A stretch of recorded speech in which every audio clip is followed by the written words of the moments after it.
എങ്ങനെയാണ് കഷ്ടതയുടെ നടുവിലൊരു ഭക്തനായ മനുഷ്യൻ ആയിരിക്കേണ്ടതെന്ന്. തിരയും കാറ്റും കോളുമെല്ലാം പടകിൽ ആഞ്ഞടിച്ചു. പക്ഷെ കർത്താവ് കിടന്നുറങ്ങിക്കൊണ്ടിരിക്കുകയാണ്. സാരമിത്രയേ ഉള്ളൂ. പ്രയാസങ്ങൾ വന്നാലും പ്രതിസന്ധികൾ വന്നാലും തെല്ലും കുലുങ്ങാതെ പതറാതെ നിന്നാൽ, തളരാതെ നിന്നാൽ, നീ ലജ്ജിച്ചു പോകാതെ വണ്ണം നിനക്ക് വേണ്ടി സമാപ്തി വരുത്തുന്ന ഒരു നല്ല ദൈവമുണ്ടെന്ന് ഇന്ന് പകൽക്കാലം വിശ്വസിക്കുന്നവർ ചേർന്ന് പറഞ്ഞ്, എന്റെ ദൈവം എനിക്ക് വേണ്ടി പ്രവർത്തിക്കുന്ന ദൈവം അത്രേ. അതുകൊണ്ട് ഞാൻ വിശ്വസിക്കുന്നു, രക്ഷിപ്പാൻ കഴിയാതെ വണ്ണം എന്റെ കർത്താവിന്റെ കരങ്ങൾ കുറുകിയിട്ടില്ല.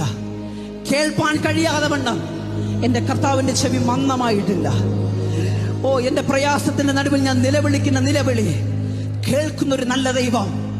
കുരുടൻ നിലവിളിച്ചപ്പോൾ അനേകർ പറഞ്ഞു മിണ്ടാതിരിക്ക്. പക്ഷെ അവന്റെ നിലവിളി കേട്ട് അവന്റെ അടുക്കലേക്ക് വന്ന് അവന് സൗഖ്യം തന്ന പോലെ തന്നെ, അവന് സൗഖ്യം കൊടുത്ത പോലെ തന്നെ ഇന്ന് നിന്റെ നിലവിളി മനുഷ്യരെല്ലാവരും തള്ളിയേക്കാം.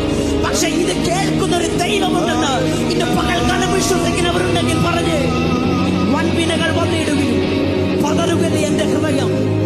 കാരണം എന്റെ വല്ലഭൻ